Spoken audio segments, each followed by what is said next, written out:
Logic Pro for iPad's session players are genuinely brilliant. They sound musical, they follow your chords intelligently, and they make building arrangements fast in a way that still actually feels creative. As of the filming of this video though, we're limited to the 3 session players Apple gives us. They're great, but there are loads of musical situations where you want that same session player intelligence applied to other instruments too. In this video, I'm going to show you how to build your own DIY session players inside Logic Pro for iPad. And once you see how easy this is, it will completely change how flexible session players can be for you. Creating an acoustic guitar session player to demo how this works makes the most sense, I think, and it's actually surprisingly simple.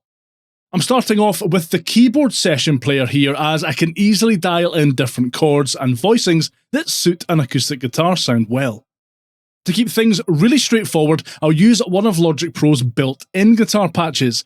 In this case, if I open the browser with the session player track selected, go to Instrument Patches, and then use the filter to narrow down the options to guitar, an acoustic guitar patch is the first option that appears.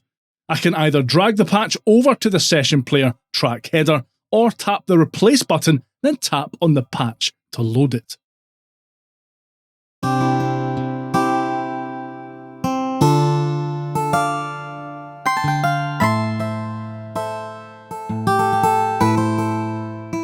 Even that sounds alright, though we will need to tweak a few things to make it sound a bit more like an actual guitar. The first thing I'll do is tap here and select Simple Pad from the menu. Remember to toggle this switch off if you plan to change patches, otherwise the session player will default to its original instrument. Then I'll use the keyboard session player's controls to change the range of notes that are played.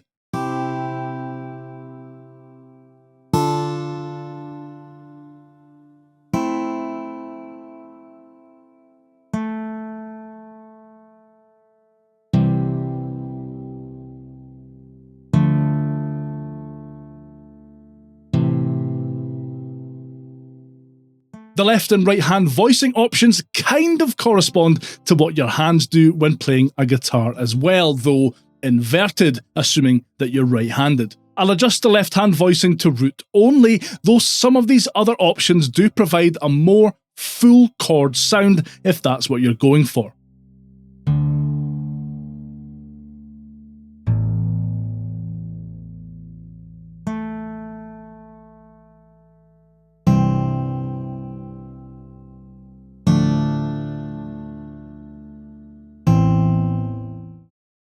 And I'll adjust the right hand voicing.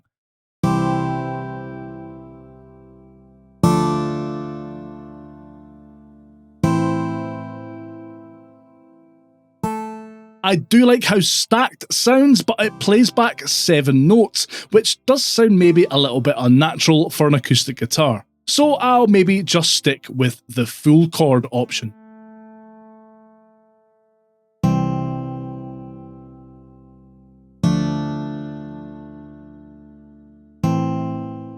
Lastly, I'll increase the note length here, as it kinda replicates the sustain you'd hear on an actual acoustic guitar.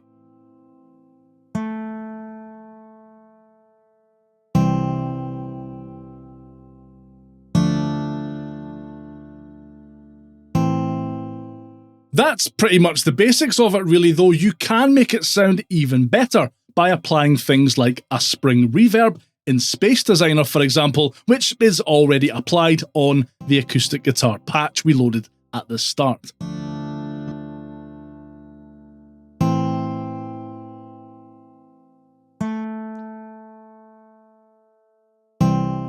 You can also add a bit of guitar-specific EQ as well.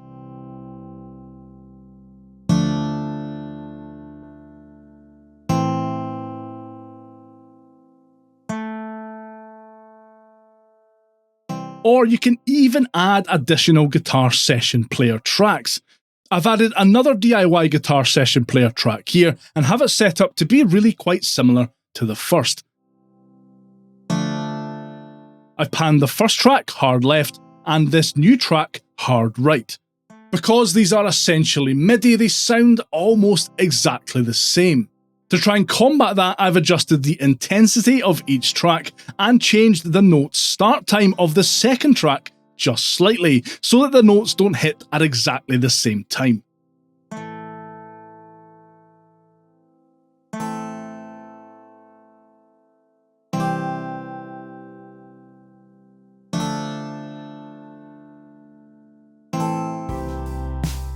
Add in some other instruments and you can get quite a nice wee arrangement going.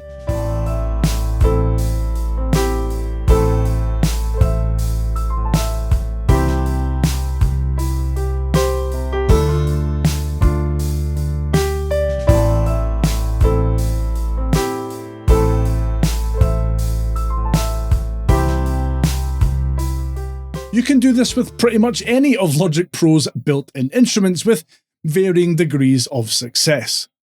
I find that a lot of the plucked instruments found in Logic Pro's stock Sculpture synth work really well. You can create a great sounding harp session player, for example,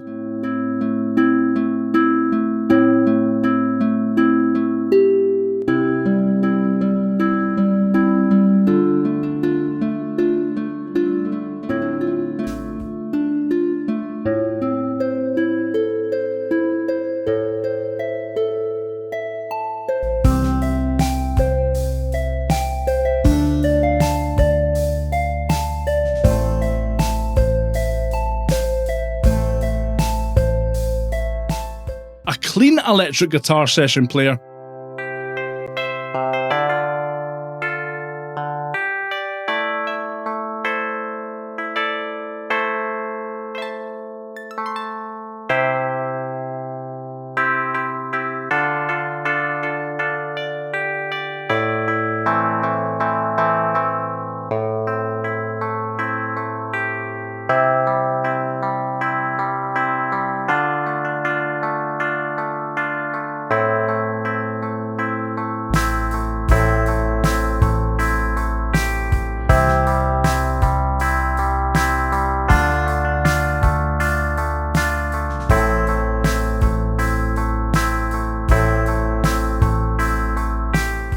or even a Vibraphone session player.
Let me know what session players you'd like to see added to Logic in the future down in the comments, and give that like button a wee tap while you're down there if you found this video helpful. And for more info on how to get the most from Logic Pro for iPad's stem splitter, watch this video next.